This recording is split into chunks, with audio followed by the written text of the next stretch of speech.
Môre julle kuier weer lekker op hierdie Woensdagoggend saam met my Lisel van Sail by Tussen Koffie en Genade. So die laaste maand en 'n half praat ons nou al oor die wapenrusting. En as daar tyd is wat dit nodig is dat ons nou hierdie wapenrusting dra, is dit in vandag se tye. Kyk, ons lewe in interessante tye. En ons sien en beleef dinge wat ons nie eers gedink het is moontlik 50 jaar terug nie. En is letterlik betuimel of ons in 'n sci-fi movie lewe soos Back to the Future. En as ons nie tussen al hierdie chaos en duisende stemme en oorgelaaide inligting kan ek sê, daar's soveel inligting, daar's soveel dinge wat vir ons wil sê, gaan hierdie kant toe, doen dit, dink dit. As ons net tussen al hierdie stemme ons vastigheid gaan vasmaak in wie God sê hy is en sy waarheid, as ons dit nie gaan doen nie, dan kan daar dalk wees dat daar mense is wat ons gaan mislei en eenvoudig net die waarheid gaan verdraai. So ja, ons lewe in hierdie moderne wêreld, maar is dit nie wonderlik om te weet dat God se beginsels en sy woord nie vasgevang word in tyd nie, want hy is letterlik buite tyd. Sy woord is nog net so relevant en kragtig en kan enige iemand se lewe transformeer deur die krag van die Heilige Gees. En nou gaan ons vandag 'n bietjie praat oor God se beskerming en hoe ons dit aktiveer deur geloof. Ek gaan ook vir ons 'n paar skrifte lees in Psalm 91 oor goddelike beskerming. En kom ons spring sommer weg voor ons net gou-gou 'n breek gaan vat en ons lees in Psalm 91 en ons lees sommer vers 1 en 2. He who dwells in the secret place of the Most High shall remain stable and fixed under the shadow of the Almighty, whose power no foe can withstand. I will say to the Lord, He is my refuge and my fortress, my God. On Him I will lean and rely, and in Him I confidently trust. So in goddelike teenwoordigheid is daar bo-natuurlike beskerming. So ons gaan net so vinnige breek vat en dan gaan ons 'n bietjie praat van hoe ons moet vashou aan ons skuld, veral as ons in die middel van 'n stryd is. Ek is nou weer terug. Welkom terug. Jy luister vanoggend waar ons 'n bietjie gesels oor die wapenrusting. En ons is nou al by die skild van geloof. So, soos ek genoem het, gaan ons 'n paar verse lees ook in Psalm 91 en ek wil graag vir ons vers 3 lees. En dit sê, For when He will deliver you from the snares of the fowler and from the deadly pestilence. So die vyand wil ons die hele tyd intimideer, sodat ons skuld moet neersit. Maar ons moet ten spyte van dit wat ons sien, moet ons altyd vashou aan die geloof en dit wat die Here vir ons gesê het, die waarheid is. As ons net weer kan lees in Efesiërs 6 vers 16 waar ons nou is, sê dit vir ons, lift up over all the covering shield of saving grace. So ons het al gepraat oor die belt van waarheid. Ons het gepraat van die borsharnas van geregtigheid. Praat van die skoene, ons het gepraat oor die helmet. Nou praat ons oor die shield en hy beskerm al die. So hulle sê, you must lift it over all. So jy moet dit oor alles half sit om jou te beskerm. En dan sê, upon which you can quench all the flaming missiles of the wicked one. So jy moet jou skuld optel en oplig teen elke vurige pyl wat die vyand uitskiet. Pyle van vrees, van twyfel, van intimidasie en ongeloof, moet ons hierdie geloof optel en sê, askies, ek weet wat die waarheid is, ek staan op die waarheid, en ek gaan jou nie toelaat om my te intimideer nie. Net om weer terug te kom by Nehemia. Ons het nou gesê van hoe dit mooi korreleer, hoe die Nehemia vir ons eintlik kom wys hoe om jou wapenrusting aan te trek en suksesvol te staan teen die aanvalle van die vyand. Ons het laasweek ook gepraat oor die Jezebel, of oor Jezebel wat letterlik ook vir Elia wou aanval en wou intimideer, wat ook simbolies is van hoe die Jezebel gees nogal opereer. Nou hier het Nehemia ook met 'n tipe van 'n Jezebel gees te doen. Maar wat is 'n Jezebel gees? Laat ek net gou dit vir ons in konteks sit. 'n Jezebel gees is 'n gees van intimidasie en manipulasie en beheer. So dit is baie keer hulle wil ander mense intimideer want hulle wil in beheer wees. En die ding is, die Here moet eintlik in beheer wees. En ons het al daaroor gepraat van, wanneer ons vlees ons sterk te maak, word ons letterlik vervloek. En ons is nie veronderstel om in ons eie krag en ons selfsugtigheid op te staan nie, maar ons moet dit doen deur die krag van die Here. En dit is nou die verskil tussen 'n gees van beheer en in 'n gees van om in die Heilige Gees te opereer, wat eintlik nederigheid is, waar jy self neerlê, waar jy wil dien, waar dit die opposite is vir 'n gees van manipulasie en beheer. Nou hier het Nehemia met daai tipe van gees te doen. Kom ons lees in Nehemia 4 vanaf vers 1 en 2. Maar toe Sanballat, hoor, dit is nou een van die leiers, en ek neem aan, hy is een van die enemy leiers, wat hierso een van die Amalekiete of die Filistyne of wat ook al, en hulle, hoor net wat sê hulle, hoor net hoe interessant is dit, hulle sê, toe hierdie Sanballat hoor, dat ons die muur bou, het hy kwaad geword en hom baie vererg. Nou waar in jou lewe kry jy dit, dat iemand ons letterlik vererg omdat iemand anderste iets goeds wil doen vir sy nasie? Dit is presies wat gebeur wanneer jy begin 'n gesonde grense bou teen manipulasie en intimidasie en die gees van beheer. Hulle word letterlik kwaad. Hoekom? Want hulle is besig om beheer te verloor. En dis presies hoe die vyand kom. Hy wil die heeltyd intimideer. Hy wil beheer en hy word kwaad wanneer jy begin goddelike grense in jou lewe stel, want dan verloor hy sy grondgebied. Dan gaan dit aan en hy sê, en hy het met die Jode gespot, en voor sy broers en die leer van dit is van wie hulle is van Samaria, gespreek en gesê, wat maak hierdie magtelose Jode? Sal 'n mens hulle laat begaan? Sal hulle offer? Sal hulle dit vandag nog voltooi? Sal hulle die klippe uit die grond hoop lewendig maak, al is dit deur brand verniel? So eintlik wat hierdie skrif net vir ons wil sê is, hulle kom en hulle bevraagteken. Dit is wat ons in die begin ook gepraat het, hoe die vyand kom en hy wil jou bevraagteken. Do you have what it takes? Gaan jy dit kan doen? Wie dink jy is jy? So hy wil die heeltyd jou identiteit aanval, sodat jy nie voel ek het die mag of ek het die vermoë om dit te doen nie. So hy wil jou krag steel en jou lam lê. Hier kom Sambata.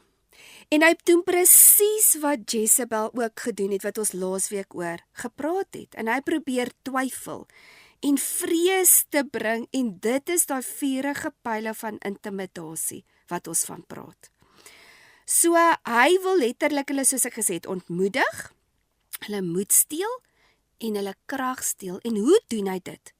Deur woorde. Dit wys net weer eens vir ons hoe belangrik is dit, wie in jou binnekring is. Wie is daai mense wat jou probeer ontmoedig? Wie is daai mense in jou binnekring wat vuurige pyle na jou toe skiet? En na wie se raad en leiding luister ons? Die een ding wat ons net ook moet besef is, nee, ons dink alle mense het dalk goeie intensies, en ons dink nie alle mense dink soos ons, as jy ingestel is op dit wat die Here wil doen en die goedheid van die Here, en dan dink jy nie alle mense lewe so, en veral alle Christene redeneer so. Maar ongelukkig is daar mense wat jaloesie toegelaat het in hulle lewe, afguns, en al hierdie ander tipe van goedjies wat keer dat hulle iemand anders te geluk gun. Want jaloesie is altyd afgunstig en dit is presies wat ek sê, dit kom uit die hart uit en dit sal afbreek bring en dit sal onenigheid bring en dit bring altyd striwelinge. Want iemand wat jaloers is, sal nooit iemand anders te gun om geluk te hê nie, juis omdat hulle jaloers is. Maar die ding is ook, ons moet ook besef, baie keer mense wat afgunstig is, hulle ken nie noodwendig jou storie nie. Hulle weet nie wat het die Here vir jou in stoor nie. Hulle weet nie wat is die planne van die Here nie. As ons nou weer terug kan kom na Saul en Dawid. Dawid het hom nie self gekies nie. Die Here het hom gekies.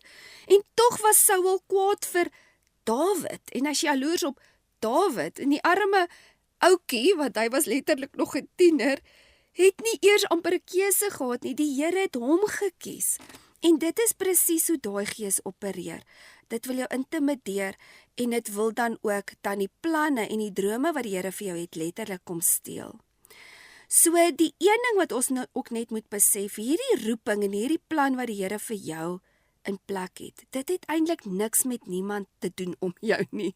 Dis tussen jou en die Here. En die enigste ene wat seggenskap het in dit, is God en sy waarheid en ook goddelike mense wat deur die Heilige Gees lei en deur die Gees van onderskeiding lei.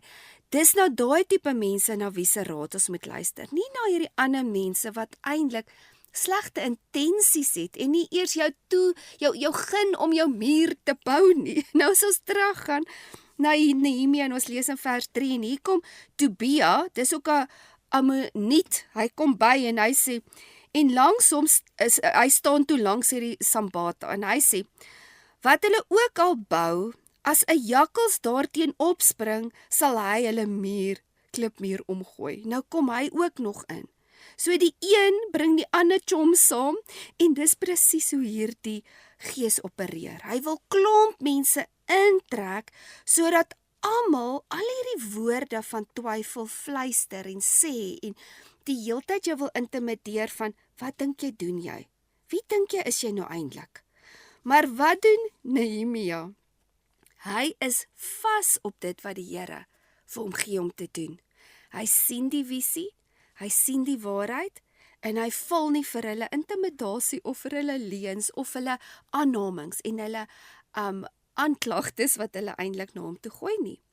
En in vers 4 en 5 sê dit, en ek wil dit vir ons in die Engels in die Amplify lees. And Nehemia prayed, Hear, O our God, for we are despised.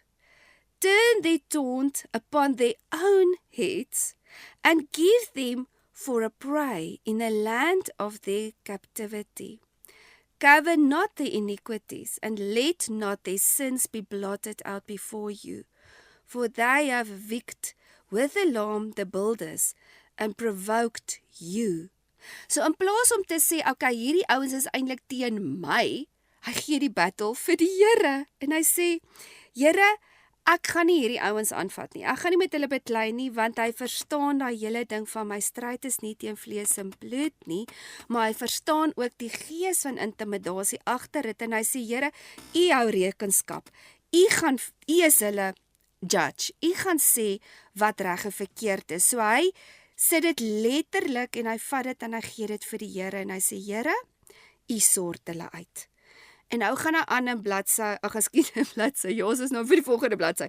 Ons gaan nou na Nehemia 4 vers 6 en dit sê, So we built the wall, and all of it was joined together to halve its weight.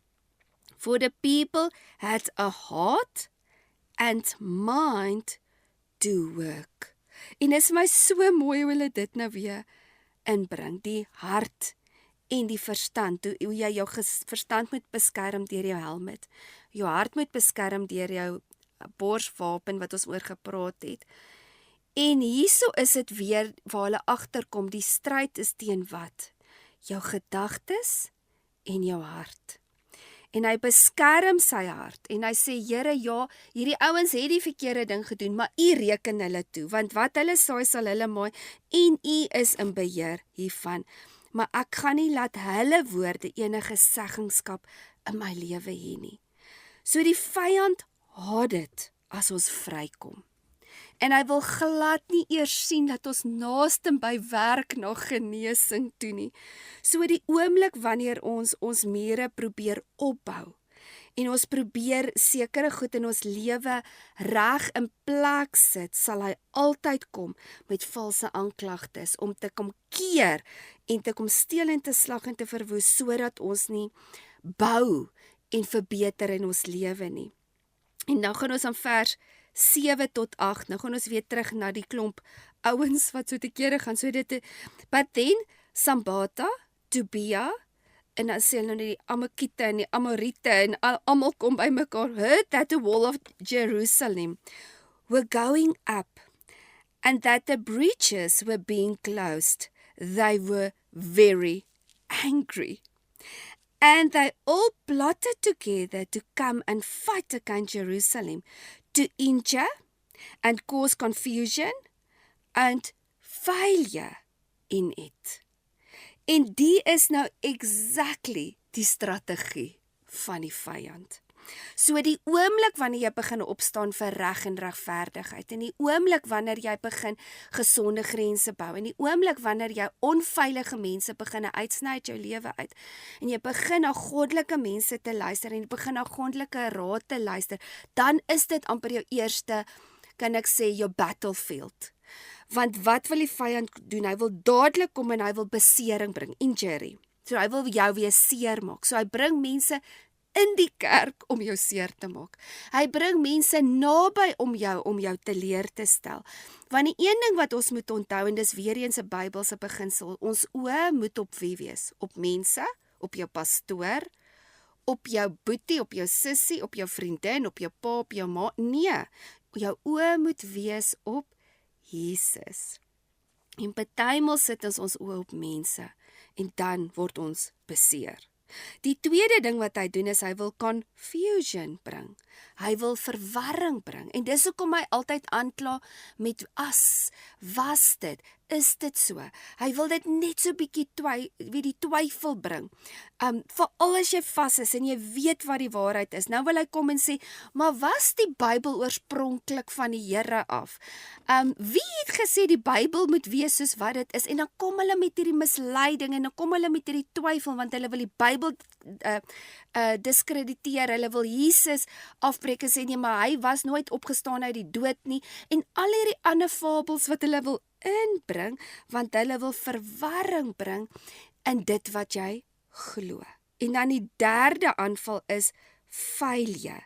Hy wil hê jy moet soos 'n mislukking voel. Hy wil hê jy moet voel jy kan nie. En weer eens soos ons gesê het, en dis hoekom die battlefield in jou gedagtes is, want wat jy glo oor jouself, dit sal jou waarheid wees. So as jy dink jy is 'n mislukking, jy kan dit nie doen nie, dan is dit jou waarheid en dit gaan jou realiteit word. So ek wil vir jou vra vanoggend, wat sê daai stemme in jou kop? Wat hoor jy? Nou verstaan ons ook weer eens hoe belangrik dit is dat daai stemme, dit was nie noodwendig toe die onderwyser wat dit gesê het, of die skoolhoof, of jou pa, of jou boetie nie, maar dit was die vyand. Want hy kom en hy bring injury, confusion en failure. En is tyd om op te staan in ons autoriteit en terug te vat wat hy probeer steel het, deur om elke vuurige pyl terug te skiet, deur die geloof in wie die Here sê jy is.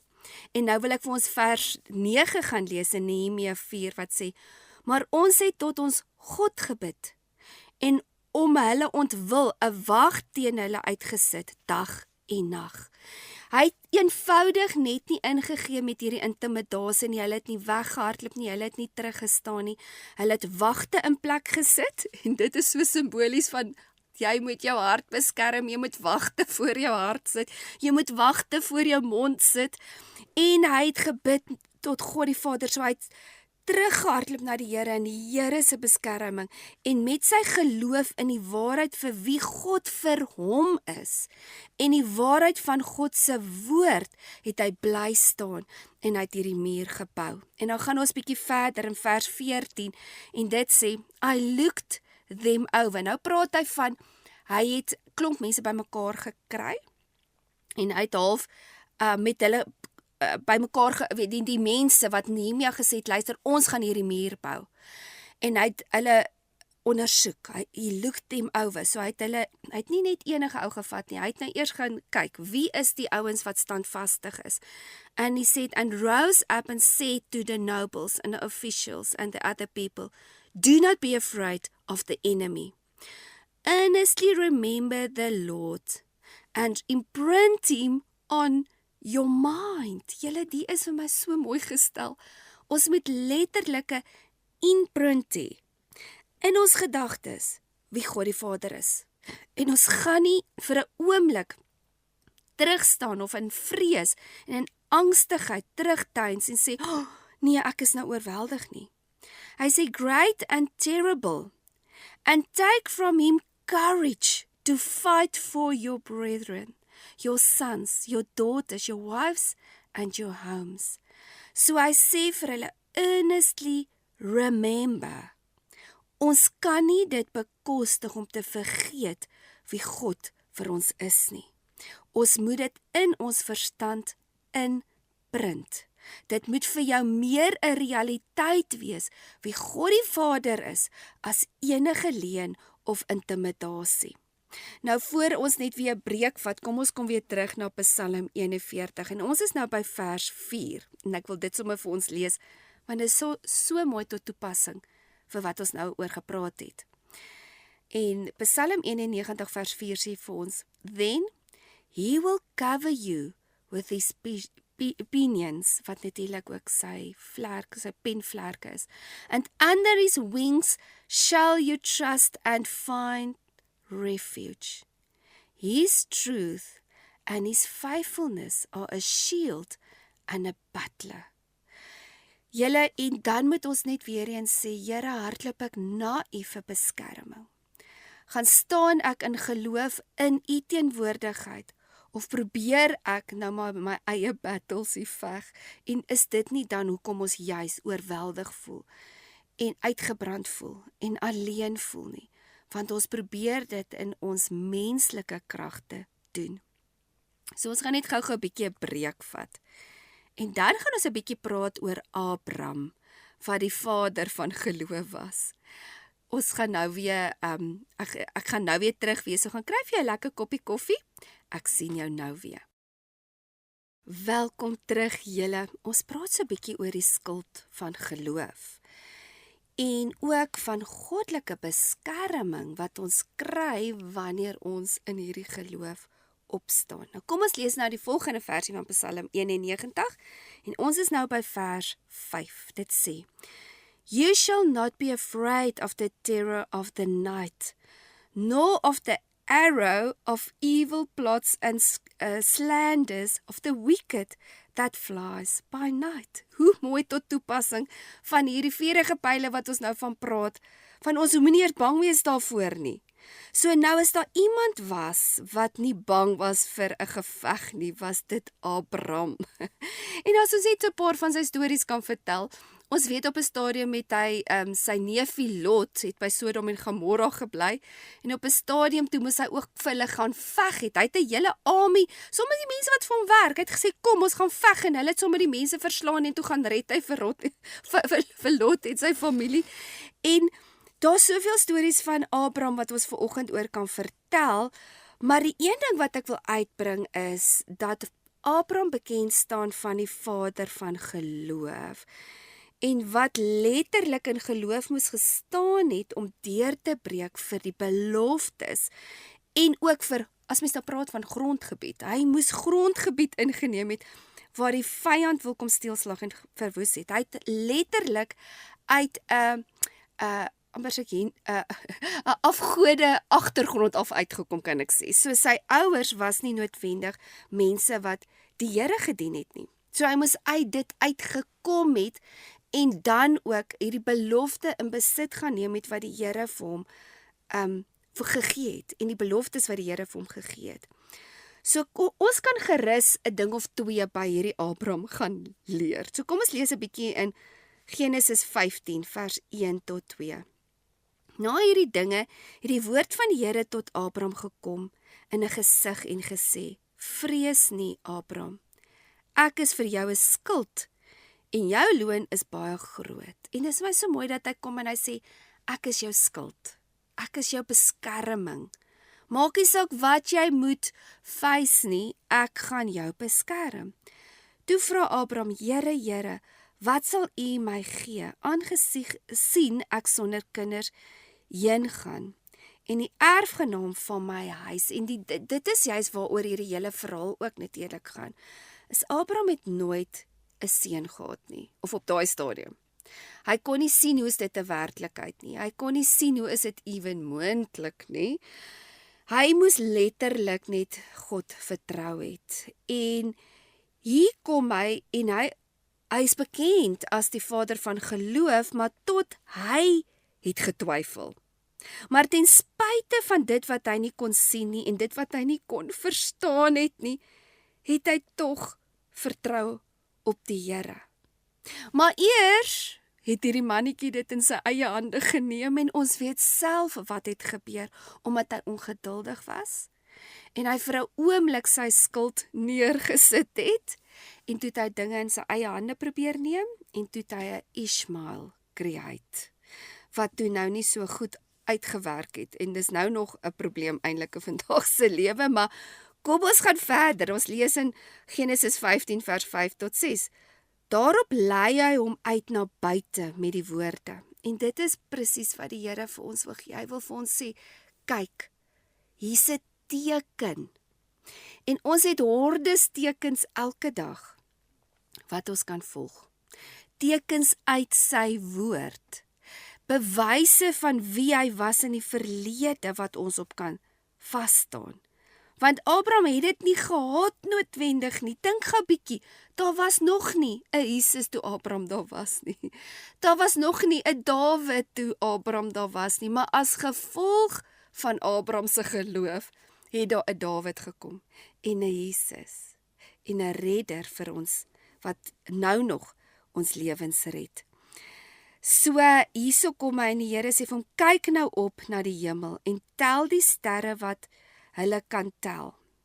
En hy sê vir hom, so sal jou nageslag wees. En ek dink Abraham moes gelag het. Here, hoe is die moontlik? En hy het vir die Here, maar nog steeds ten spyte van dit wat die realiteit was in sy lewe, sê dit, en hy het in die Here geglo. En hy het hom tot dit geregtigheid gereken. So die feit dat hy ten spyte van wat hy nie kon sien, het hy in God geglo en hy het vasgestaan en gesê, Here, ek kan nie op die oomblik die sterre sien nie, ek kan nie op die oomblik eers my nageslag sien nie, maar in sy geloof met die Here en omdat hy op sy beloftes gestaan het, het dit dit wat die Here vir hom beloof het geaktiveer. En dit sluit die guns en die beskerming oop in sy lewe. So as ons net bietjie kan lees in Spreuke 2 vers 7, dit sê, He hides away sound and godly wisdom and stores it up for the righteous, those who are upright and in right standing with him. He is a shield to those who walk uprightly and in integrity. En hierso kom dit nou weer terug na vir wie is God hierdie beskerming. Ons praat nou die hele tyd van die skild. Skild wat jou beskerm en ook skild van geloof, maar die simbool wat hy die hele tyd van praat van God is jou. He is your shield. Vir wie is hy hierdie beskerming? Vir die wat in gehoorsaamheid wandel en tog doen wat hy sê hulle moet doen. Vir hulle beskerm die Here.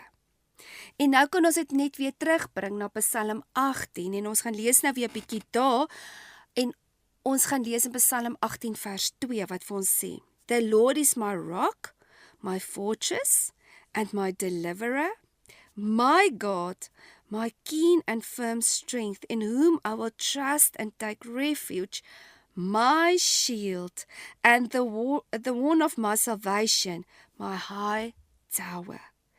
Weereens sê dit ook, wanneer jy vertrou in die Here, so die geloof in wie die Here is, veroorsaak dat hy ons redder is en dat hy ons sterkte is. Kom ons gaan lees bietjie vers 30, Psalm 18 vers 30. And for God, his ways is perfect. The word of the Lord is tested and tried. He is a shield to all those who take refuge and put their trust in him. So die woord van die Here is getoets. Oor en oor en oor kan ons maar gaan kyk. Die oomblik wanneer ons geloof staan, dan is hy daar. Baie keer is ons in onmoontlike omstandighede en ons vertrou net. Ons sê, Here, ek weet nie hoe, wat en waar nie. En as jy na 'n maand terugkyk, dan staan jy net verbaas en sê, maar Jene, ek weet nie hoe nie, maar die Here het ons weer kom red. Die Here het weer kom voorsien. En ek kry rarig mense jammer wat nog nie hierdie ding geleer het in hulle lewe nie. Wat nog nie geleer het om totaal en al met alles in jou, wie jy is, te vertrou op die Here nie. Dink net hoe vulnerable jy moet wees. Jy moet eintlik baie alleen wees en so oorweldig, want sonder die Here gaan jy hierdie dinge nie kan doen nie. Maar saam met hom is niks onmoontlik nie. Ek wil net vir ons verder lees in Psalm 18 vers 35 wat sê, You have also given me the shield of your salvation, and your right hand has held me up. Your gentleness and condescensions have made me great. En dit is ook die een van die dinge wat ons moet oor praat, as mens praat van die skuld van geloof en die skuld van redding. Wie is ons redder? En dis natuurlik Jesus. En ons loop 'n volgende stadium bietjie meer, of op 'n en dalk in een van die volgende programme bietjie meer praat oor Jesus, wat ons skuld, wat ons redder is. Maar deur die geloof waarin ons wandel, en waar ons vertroue plaas in dit wat Jesus vir ons gedoen het op die kruis. Dit is hoe ons skuld optel. En teen elke aanklag, teen elke verdraaiing, intimidasie en leuen van die vyand, kan ons dan keer dat dit ons omvergooi. En dit is juis hier waar die bloed van Jesus kom en daai deurbraak vir ons gee. Ek het ook gehoor, Mel Gibson is nou besig met 'n tweede film, hy die ene gedoen het van Jesus se kruisiging. Ek dink is Redemption, as ek nou reg is die nuwe film, het kom volgende jaar uit, waar hy hierdie gaan uitbeeld, en ek kan nie wag om dit te sien nie. Want ek dink ons mis betuimel wat het die Here gedoen toe hy dood gegaan het, en in daai 3 dae, toe hy die sleutels gaan haal het, daar in die doderyk. En as ons net daai beginne besef en dit vir ons 'n realiteit maak in ons lewe, dan kan ons ook in oorwinning wandel. In Psalm 5 vers 12 sê dit vir ons, For you, Lord, will bless the uncompromisingly righteous, he who is upright and in right standing with you. As with a shield you will surround him with goodness, pleasures and favor. Julle oor en oor bevestig die woord dit vir ons. Is dit nie een van die wonderlikste beloftes wat daar is nie? Soos ons in geregtigheid wandel en in gehoorsaamheid, word ons outomaties omring met goedheid en guns. En dis hoekom ons kan lag al sit jy in 'n tronk. Dis hoekom ons nie vir 'n oomblik hoef in vrees in te gaan as ons enige krisis beleef nie. So die skuld is nie net daar om jou te beskerm nie, dit omvou jou met goedheid en met bonatuurlike guns, soos ons gesien het by Dawid, by Abraham, by Salomo. En dis eintlik so hartseer, want dit is presies dit wat die Here vir ons wil kom demonstreer. Hy gee vir ons alles wat ons nodig het om in regverdigheid te wandel, maar tog sien jy dit oor en veral in die Ou Testament, hoe die konings een vir een geval het. Hulle het goed begin en dan eindig hulle baie evil. En dit is eintlik so hartseer, maar as daar nou een koning is wat uitstaan, is dit natuurlik Dawid. Nou kom ons gaan lees verder in Psalm 91 en ons is nou by vers 7 en dan gaan vers 7 en 8 vir ons lees. En dan gaan ons so vinnige breek vat. And thousands may fall at my side and 10,000 at my right hand. But it shall not come near me. Only a spectator shall you be. Yourself inaccessible in a secret place of the Most High, as you witness the reward of the wicked. En mag dit 'n realiteit wees in ons lewe. Mag ons net bly in die beskerming van wie God vir ons is. Ons hoef nie die vuurige pile af te skiet nie. Ons hoef nie te skree vir justice and injustice nie. Mag ons in God se rus ingaan en laat hy die battles vir ons fight. Want God is 'n regverdige God. Ek is nou weer terug. Welkom terug julle. Ons praat so 'n bietjie oor die skild van God se beskerming. So God se skild gee vir ons die moed om te bly staan. Wat bedoel ek daarby? Is soos ons sien wie die Here vir ons is, dan as ons in moeilike omstandighede is, dan is dit makliker vir ons om te sê, Here, ek vertrou, ek bly staan. Al sien ons dit nie, al ervaar ons dit nie, en al gaan ons deur hierdie dal van doodskade weer. Ek wil gou vir ons weer net 'n volgende skrif lees in Psalm 91, en ek lees vers 9 en 10. Because you have made the Lord your refuge, and the Most High your dwelling place, there shall no evil befall you, nor any plague or calamity come near your tent. Maar ongelukkig beleef ons met tye vuurige pile. Ons kry teleurstelling en ons kry seer. Ons is nie gevrywaar teen pyn en teleurstellings in die lewe nie. Maar deur dit moet ons weet, God is altyd besig om ten goeie uit te werk vir die wat lief is vir hom en vir die wat in regverdigheid wandel. En dit is presies dit wat ons ook moet vasmaak in ons harte. En daai wat ons van gepraat het van you must imprint it inside of you. Dit is 'n wete wat jy moet bly staan ten spyte van dit wat ons ervaar op hierdie aarde. Want as ons gaan toelaat, laat seer en teleurstelling saad skiet in ons hart, gaan ons courage verloor. Ons gaan hopeloos beginne voel. Ons gaan beginne voel, ons is magteloos in hierdie gebroke wêreld en ons is al vulnerable vir enigiets wat met ons kan gebeur. En hoewel dit in 'n mate die waarheid is dit ook soos ons in regverdigheid wandel? Beskerm die Here ons bonatuurlik dat ons partymal nie eers weet daarvan nie.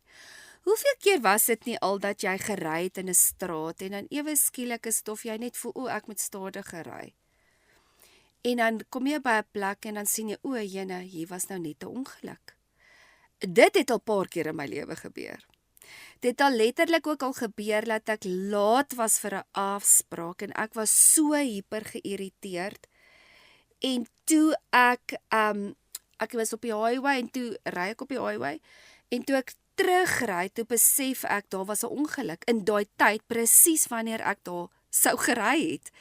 En dit is nou oor en oor daai wat ons nie eers bewus is van hoe die Here ons bonatuurlik partymal beskerm met sekere goed nie.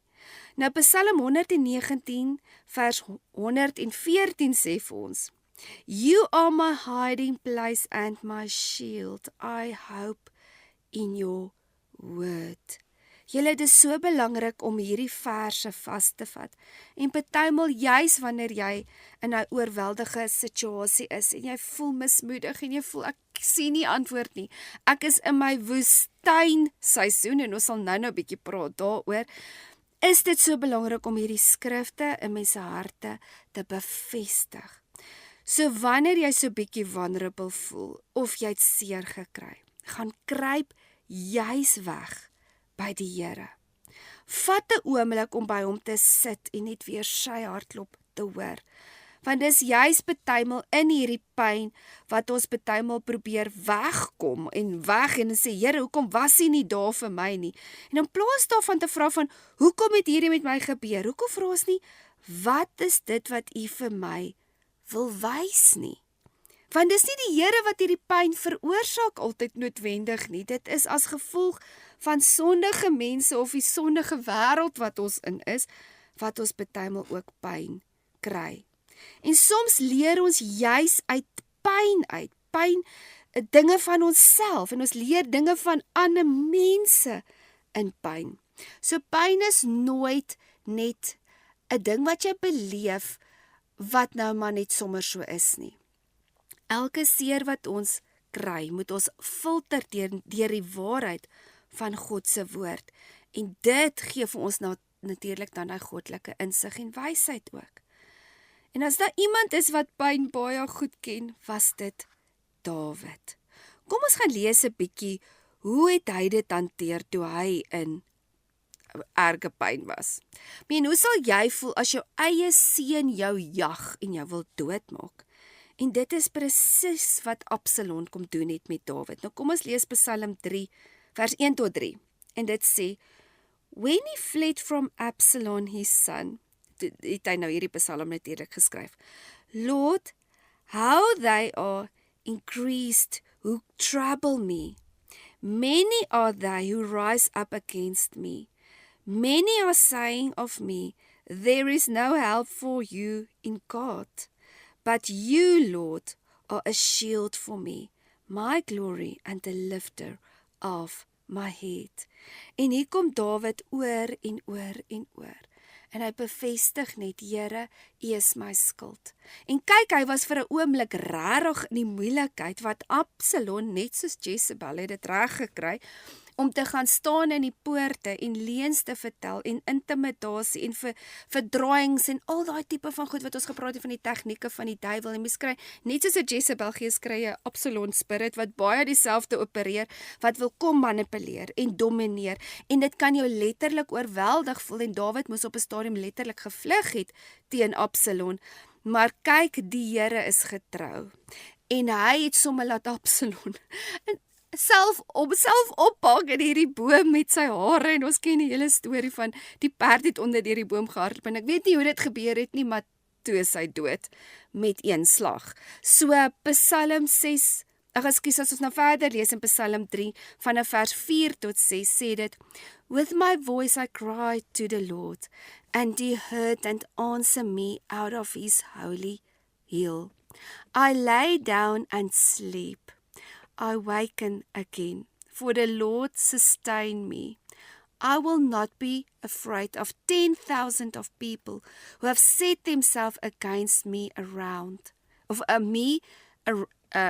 about. En hierso weer eens moet hy homself herinner, my sterkte is in die Here. Ek moenie twyfel nie, maak nie saak wat ek nou beleef nie, en ek het dalk hierdie oorweldige vrees. Ek weet wat die Here vir my die beloftes gegee, en ek staan op dit. Nou as ons aangaan met Psalm 91 vers 11, sê dit ook vir ons, dit so mooi. For he will give his angels charge over you to accompany and defend and prevent you in all of your ways. Preserve you. Ja, prevent evil, nee? Preserve you in all of your way of obedience and service. En oor lees ons van hoe die Here sekere goed in plek sit om ons te beskerm. Julle, ons vergeet partymal dat daar engele is daar buite, wat op en af loop, wat kom en vir jou veg. En hoe kan hierdie engele veg? Hulle veg deur ons woorde. So as ons woorde praat en ons sê, Here, beskerm, Here, kom help, dan sien ons soos Daniël vir ons kom wys het, die engele gaan uit en hulle veg, en partymal is dit hierdie hele stryd wat hulle eers moet deurveg, om deur te breek, soos in Daniël, wat ons lees van 21 dae, moes hulle deurgeveg het, en dis hoekom ons moet aanhou in gebed, aanhou om by God te gaan skuil, en hom ons sterkte te maak. Net om aan te gaan in Psalm 3 vers 8 sê dit ook, en dis hoe hy dit afeindig, met hierdie hele psalm wat hy nou praat van Absalom wat hom jag. Salvations belong to the Lord. May your blessing be upon your people.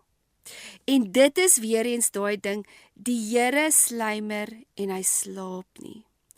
Want Dawid weet wie is aan sy kant. Dit is nie net die Here nie, maar die hele magdom van engele. En dit is wat ons dag in en dag uit beskerm. En ons wil net weer, as ek nou praat van die shield, wil ek net dit afeindig, want ek gaan nou vir ons weer 'n bietjie vertel oor die verskillende seisoene, en ek het al 'n vorige keer ook hieroor gepraat, maar ek dink dit is so tot toepassing, as mens praat ook oor goddelike beskerming, want partymal kan mens ook voel, dat Here, U het my nie beskerm nie, hoekom het dit en dit en dit met my gebeur? Maar dit is juis in die middel van die stryd wat ons moet die onthou, en dit is ook so belangrik om te verstaan dat ons nie vir 'n oomblik ons skuld kan neerlê nie. En dis in 1 Timoteus 6 vers 12 wat sê, fight the good fight of the faith.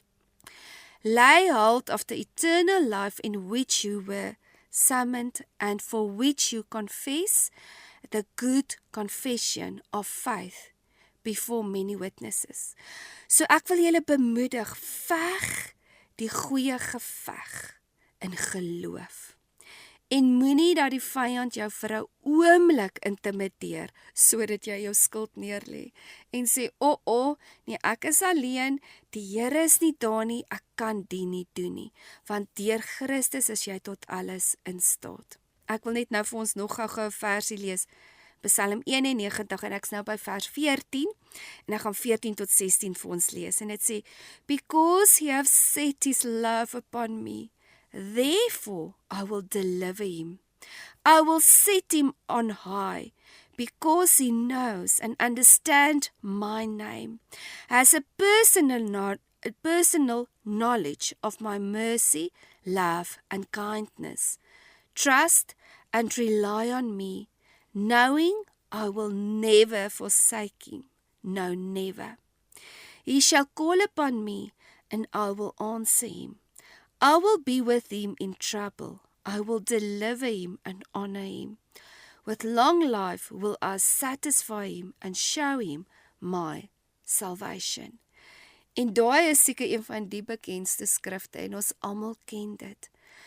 Maar mag ons in dit vashou, veral as ons in die donkerte staan, en ons voel hopeloos, en ons voel moedeloos. Mag ons harte net weer sterk maak, en sê, Here, ek vertrou op U, en U is my sterkte en my krag.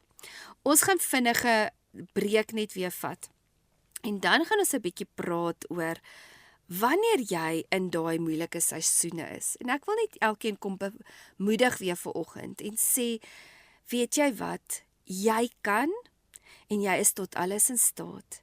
Jy het alles binne in jou om op te staan en te veg vir hierdie battlefield wat ons in is, maar ook om die grondgebied in te neem wat die Here vir jou het en wat sy planne vir jou is. Ons moet net aanhou staan in geloof. Ek is nou weer terug. Ons praat nou 'n bietjie oor hierdie skild van geloof. En nou wil ek 'n bietjie praat van om geloof te bou in daai moeilike seisoene wat jy mag beleef in jou lewe. Ek het 'n vorige keer 'n bietjie oor dit gepraat, maar ek voel dit is tot toepassing vir presies dit wat ons nou oor praat. Kom ons gaan lees net 'n bietjie gou-gou in Jesaja 26 vers 3. You will guard him and keep him in perfect and constant peace, whose mind, both its inclinations and its character, is stayed on you, because he committed himself to you. Lean on you and hope confidently in you. Hierdie skrif gee vir ons soveel wysheid, soveel insig oor hoe die lewe werk en oor wat om te doen as jy deur moeilike omstandighede gaan. Want die ding is, hy sê die Here gaan vir jou vrede gee in die storm.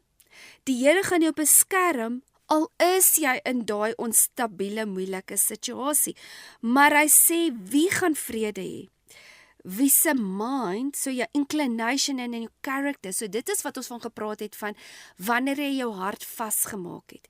Jy gaan nie op jou emosies nie, jy gaan nie op jou menslike idees en jou menslike instellings nie, jy gaan op wat God sê die waarheid is. En dit hou jou stabiel. Want jy sien, elkeen van ons gaan in verskillende seisoene wees in ons lewe. Ons het winters, dan het ons somer, dan het ons lentes en ons het herfs in ons lewe. En ons is op die oomblik nogal in 'n winterseisoen. En die een ding wat ons moet verstaan is, daar is konstante veranderinge in ons lewens. En dit veroorsaak baie keer wanneer dat ons dan buite beheer voel en vulnerable voel. Maar die vermoë wat jy al aangeleer het om aanpasbaar te wees in elke seisoen wat jy in is ook die vermoë wat jy gaan hê om te kan staan wanneer jy in 'n winterseisoen is. Dis juis in ons winterseisoene wat ons hierdie skild van die Here nodig het, wat ons hierdie beskerming van die Here nodig het. En dis ook daar wanneer jy dit in jou hart ingeprint het wie die Here vir jou is. En jy het hom jou vastigheid gemaak en jy het alles in jou hele persoonlikheid, vertrou op God en wie hy is, dan kan jy hierdie winterseisoen letterlik embrace. Want sonder 'n winter gaan ons nie goeie produkte of vrugte kan produseer nie. Jy het 'n winter nodig en jy het koue seisoene nodig. En is partymal hoe kouer die seisoen is, hoe beter gaan die vrugte seisoen wees. Want die lewe is soos 'n hartklop. Dit gaan op en dit gaan af. Daar moet russeisoene wees en daar moet aktiewe seisoene wees. Dis 'n kurwe. So met daai russeisoene is partymal soos wanneer daar niks gebeur nie. Dit is stil. Jy sien nie die deurbraak nie. Jy sien nie wat is dit wat behind the scenes aan die gang is nie, maar dis partymal juis in daai rus winterseisoene. Wat die Here besig is behind the scenes om sekere dinge in plek te sit. So dit is waar ons die balans moet vind.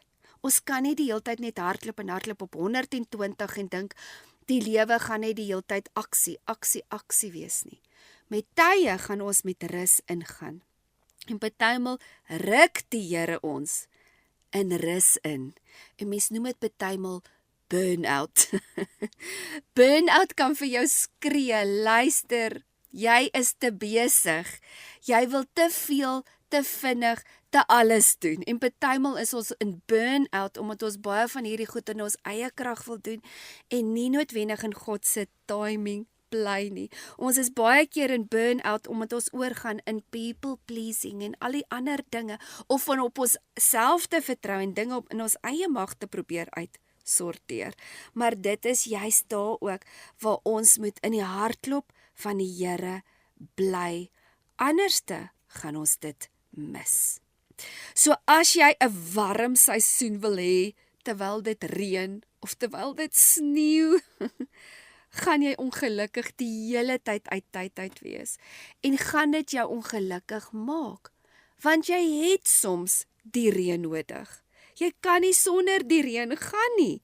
En dis juist daar waar ons elke seisoen moet sien vir die doel wat dit het in ons lewe. En as daar nou een persoon is wat dit vir ons so mooi aan mekaar kon sit, was dit Salomo, wat vir ons geskryf het in Prediker 3. En die hele Prediker 3 gaan oor hierdie seisoene. En ek wil net vir ons eers vers 11 lees, wat sê, He has made everything beautiful in its time. Julle, dit is mooi in die Here se tyd. Tot ons winterseisoene is mooi in sy tyd. So hoekom in plaas van om te kla, te mou en negatief te wees, hoekom worry ons en hoekom embrace ons dit nie net eerder en sê, luister Here, kom ek het vrede in hierdie moeilike seisoen waar ek nou is, want U weet beter. U het al klaar die antwoorde en U weet wat gaan gebeur. Hy sê, He also has planted eternity in men's hearts and mind, a divinely implanted sense of a purpose working through the ages, which nothing under the sun but God alone can satisfy. Yet, so that men cannot find out what God has done from the beginning to the end. Julle, ons kan dit nie op ons eie uitfigure nie. Ons moet in God se timing bly, want sy timing is perfek. Ons kan nie voor hom uithardloop nie, en ons kan nie agteraf kom nie, anders gaan ons uitmis. As ons ook net lees, as jy nou lees in Ecclesiastes 3 en is van vers 1 tot 8 verduidelik, daar's 'n tyd vir dit en daar's 'n tyd vir dat. En ons moet ook sien in wat se tyd ons is. Daar is 'n tyd om kinders te hê. En daar's 'n tyd om by die huis te wees met jou kinders. Jy voel dalk afgesny van almal en alles om jou. Jy voel dalk depressief. Jy voel dalk ek is doelloos. Dit voel vir jou, jy het jou besigheid dalk opgegee of jou karier dalk opgegee om by die huis te wees met jou kinders en nou voel jy ek het my identiteit verloor. Maar jy moet eintlik anders te daarna kyk. Want om 'n tyd te hê om in jou kinders se lewens te belê is goddelik. Dis een van die wonderlikste dinge wat jy kan doen. En dit is wat ons lewe ook, ons wêreld nodig het. Ons wêreld het meer stabiele kinders nodig wat ouers het, wat in hulle belê en goddelike waardes in hulle insit wat dalk nou nutteloos lyk, want jy het net een kind of jy het 2 kinders, jy het dalk 3 kinders en dan dink jy, hoe kan ek met 3 kinders 'n nasie verander? Jy gaan nie noodwendig nie. Maar soos ouers almal dieselfde inklinasies het van ek moet daar wees vir my kinders wanneer ek kinders het. Ek moet belê in hulle wanneer dit nodig is om te belê. En dan aan die ander kant is daar weer tyd om te gaan werk. En dan is dit ook belangrik om weer te sê, okay, nou moet ek weer produktief wees by my werk. Maar jy moet in die hartklop wees met wat die Here wil hê jy moet doen. Nie jou eie plannetjies en wat jy dink is goed en reg en mooi nie. So daar's 'n tyd om te werk, daar's 'n tyd om kinders te hê. Daar's 'n tyd om te trou en dan's daar tyd om alleen te wees. En in albei seisoene moet jy dit embrace en sê, Here, in hierdie seisoen gaan ek vreugde vind. In hierdie seisoen gaan ek dankbaar wees en gaan ek lewe om dit tot die beste van my vermoë te doen. Daar's 'n tyd om liefdadigheidsprojekte te doen en dan is daar tyd om stil te raak en net by die Here te wees. En wanneer jy goed probeer doen uit sy seisoen uit, gaan dit nie vrug dra nie. So Ecclesiastes 3 vers 17 sê vir ons, I said in my heart, God, you will judge the righteous and the wicked, for there is a time appointed for every matter and purpose and for every work under the sun. So die ding is, ons moet weet, daar's 'n tyd en plek vir alles. En ons moet in God se timing bly.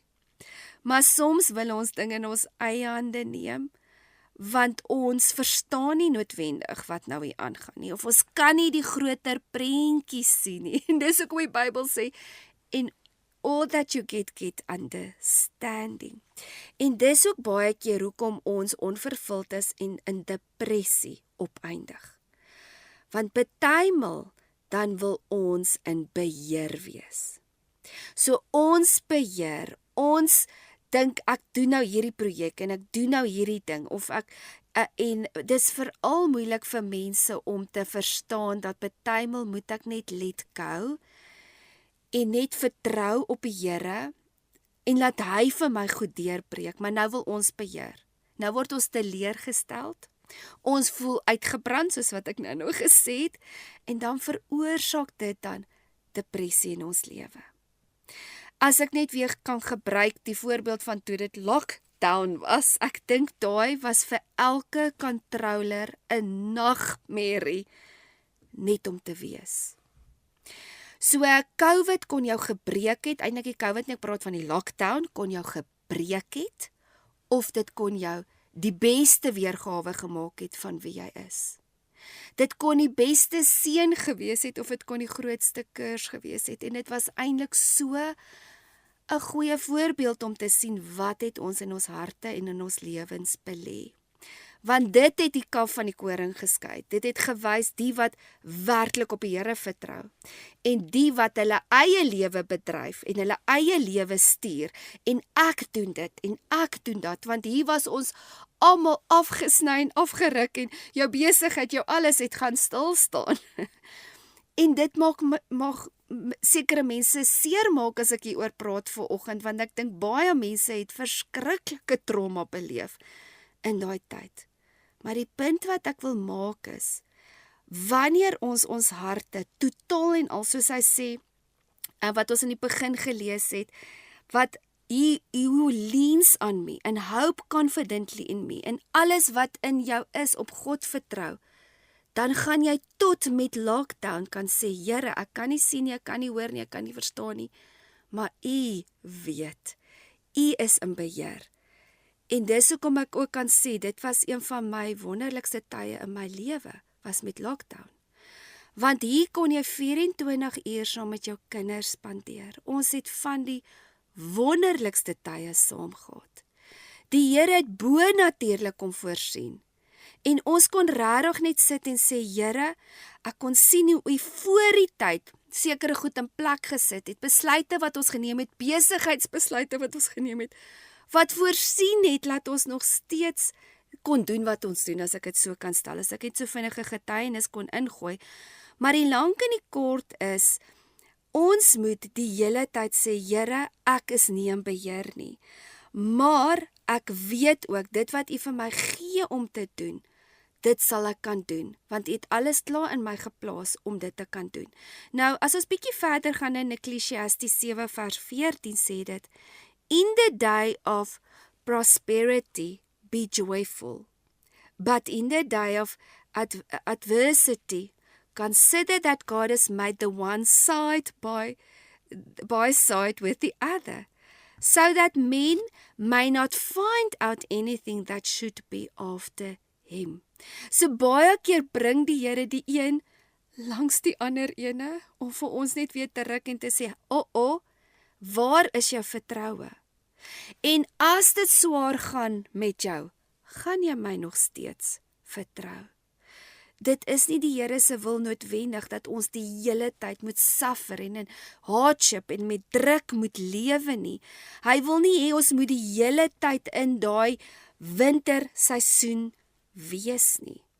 Maar wat hy wel van ons verwag is, wat doen jy in daai winterseisoen? En jy het basies twee opsies.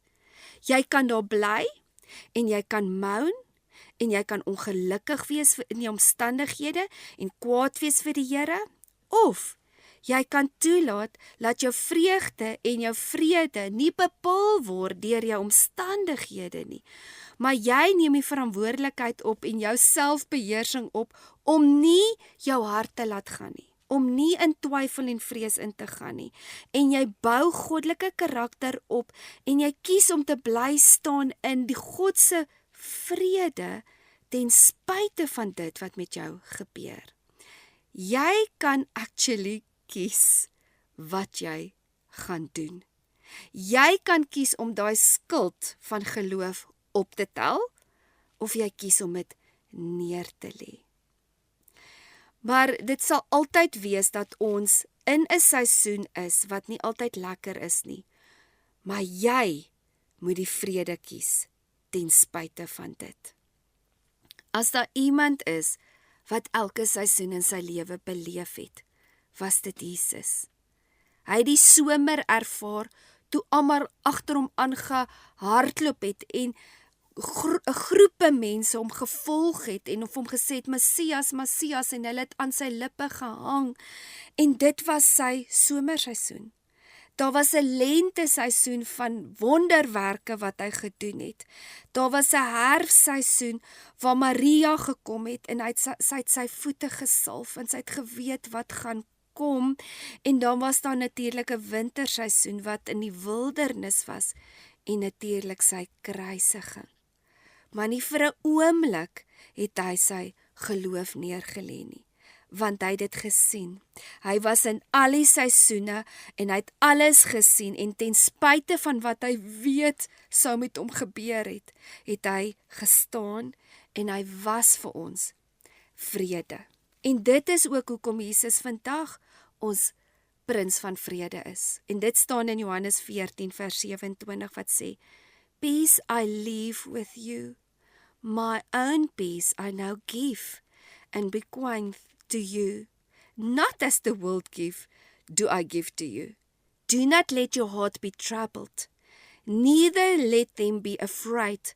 Stop allowing yourself to be agitated and disturbed, and do not permit yourself to be fearful and intimidated and cowardly and unsettled. En hier sê Jesus dit vir ons op die beste manier. Luister, jy gaan probleme kry. Daar gaan challenges wees. Maar don't you dare, moenie toelaat dat jou hart in vrees ingaan nie. Jy moet staan in hierdie geloof, in hierdie bonatuurlike vrede wat ek nou vir jou gee. Gaan jou dra in die chaos.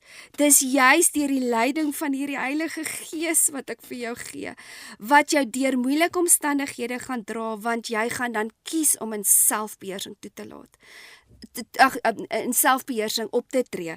Met ander woorde, jy gaan standvastig wees. Jy gaan nie laat die situasie jou intimideer nie, want jy glo op God eerder as wat jy in die storm glo. So wat doen jy voor jy in 'n storm ingaan? En dit is partymal hoekom ons vou wanneer ons in stormseisoene is. Want die orkane kom en die tornado's kom en nou het ons die voorbereiding gedoen nie en nou waai hy ons hele huis weg. Waarvoor dat die orkaan nog kom, voordat die storms kom, is dit van kardinale belang dat jy voorbereiding moet tref. Dit is waar jy jou geloof gaan bou in die woord. Dit is waar jy bid. Dis waar jy die beloftes vasmaak. Dit is waar jy gaan roep en jy sê, Here, wat is u waarheid oor my? En jy gaan belê in dit en dit gaan dan bepaal hoe jy deur daai storm gaan. Want nou het jy voorbereiding gedoen. Jy het blikkies kos bymekaar gemaak. Jy het vir jou 'n kelder gebou waar jy ondergrond kan gaan as die storms kom. So dit kom nie net onverwags en dan ruk dit jou hele fondament uitmekaar uit nie, want jy het die wapenrusting aan. So wanneer jy jou gedagtes verander, jy vang jou gedagtes vas, dan begin dit jou karakter verander. Dit begin te verander hoe jy dink oor jouself, jou omstandighede en die waarheid. Dit verander jou woorde en dan verander dit jou omstandighede. So ek hoop hierdie het vir jou huis toe gekom vandag. Hoe belangrik is dit dat jy jou vastigheid moet maak in dit wat jy glo wie die Here vir jou is en dat hy jou skild is. As jy dit nie gaan doen nie, gaan elke storm, elke moeilike omstandighede en elke negatiewe report kan ek sê wat jy gaan kry, gaan jou gooi. Maar wanneer ons weet wie God vir ons is, dan maak nie saak wat ons moet face nie, weet ons ek het 'n skuld. Ek het 'n Here en ek vertrou op hom. Even in this, al het ek nou kanker, al het ek nou hierdie situasie wat ek nou moet hanteer, weet ek wie die Here vir my is. En al gaan ek dood en al lewe ek, Here, ek weet wie U is. En dit klink nou dalk baie oppervlakkig van my net om dit so te sê, maar dit is amper daai wat ons moet vasmaak in ons harte, julle. Of die afvye boom bot of hy nie bot nie, Here, ek vertrou op U. Want die lewe hierna is 'n ewige lewe en op die ouende is dit al waaroor dit gaan. Want hierdie lewe wat ons op hierdie aarde lewe, is maar net 'n klein gedeelte in die ewigheid wat ons gaan lewe. Okay, ons gaan net weer so vinnige breek vat en dan gaan ons 'n bietjie praat oor die verskillende punte wat ons vandag genoem het. Ek is nou weer terug. Dit was weer so lekker net om op hierdie Woensdagoggend saam met julle te kuier. En kom ons praat 'n bietjie oor die verskillende punte wat ons vandag bespreek het. So eerstens, die vyand wil jou intimideer sodat jy deur vrees jou skuld moet neersit. Maar ons moet ten spyte van wat ons sien, vashou met alles in ons aan die waarheid van God se woord en wie hy vir ons is. Nommer 2. Die stryd is teen ons gedagtes en wat ons in ons harte belê. So as ons dit gaan beskerm, het die vyand geen seggenskap in ons lewens nie. Nommer 3. Dis tyd om op te staan in jou autoriteit en terug te vat wat hy probeer steel het, deur sy vuurige pyle terug te skiet deur die skild van geloof. Nommer 4. Dit is jou geloof in God wat die beloftes aktiveer. Dit sluit die guns oop en die beskerming oor ons lewe. Nommer 5. Die wat in gehoorsaamheid wandel en doen wat God sê hy moet doen, is onder God se beskerming. Nommer 6. Jesus is letterlik die skild van ons redding. Deur in geloof te wandel en regtig te verstaan wat hy vir ons kom doen het aan die kruis, tel ons dan die skuld op en elke aanklag, verdraaiing, intimidasie en leuen van die vyand kan ons keer deur ons stand in wie ons is in Christus Jesus. Nommer 7. Ons gaan soms vuurige pyle beleef in ons lewe. Ons is nie gevrywaar van pyn en teleurstelling nie, maar deur dit wat God vir ons gee, sy goedheid, dit sal ons dra deur elke moeilike omstandighede. Nommer 8. Ons moet leer om aanpasbaar te wees in elke seisoen waardeur ons gaan. Nommer 9. God se timing is perfek. Ons kan nie voor hom uithardloop nie en ons kan nie agter wees nie. Anders gaan ons uitmis. Nommer 10. Hoe beter jy voorbereid is vir die storm, hoe beter gaan jy kan staan wanneer die storm kom. So jou geloof bepaal hoe swak of hoe sterk jy gaan wees. Jou geloof in die Vader en in dit wat Jesus vir ons kom doen het en wat jy glo oor die Heilige Gees. Dit bepaal letterlik jou hele lewe. Dit bepaal wat jy gaan glo oor jouself en ook oor ander mense. En of jy gaan glo jy kan of jy kan nie, dit sal jou realiteit wees. So bou eerder jou geloof op die hoop, op die lewe en op die waarheid en staan in oorwinning as wat jy in twyfel en kla en doodspreek oor jou lewe. Tel die skild van geloof op en skiet elke pyl van die vyand af.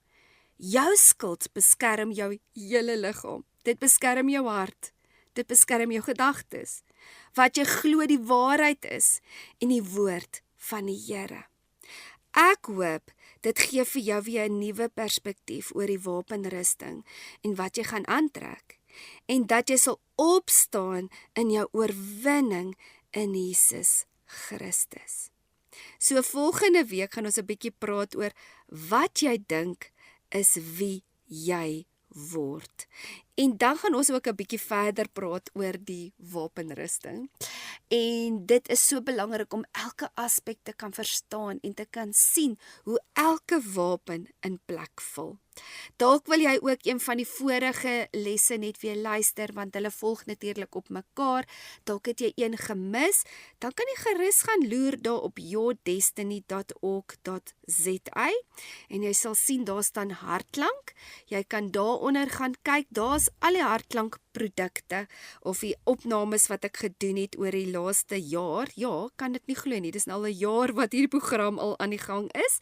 Jy kan ook gaan loer op Facebook wat dit your destiny is en daar kan jy ook volg. Ek deel ook gereeld daar van die vorige lesse wat ek aangebied het. Ek sê ook wat kom volgende, dan kan jy ook ingekoop wees met wat jy volgende Woensdag dalk na kan luister. Dit was so lekker om saam met julle te kuier.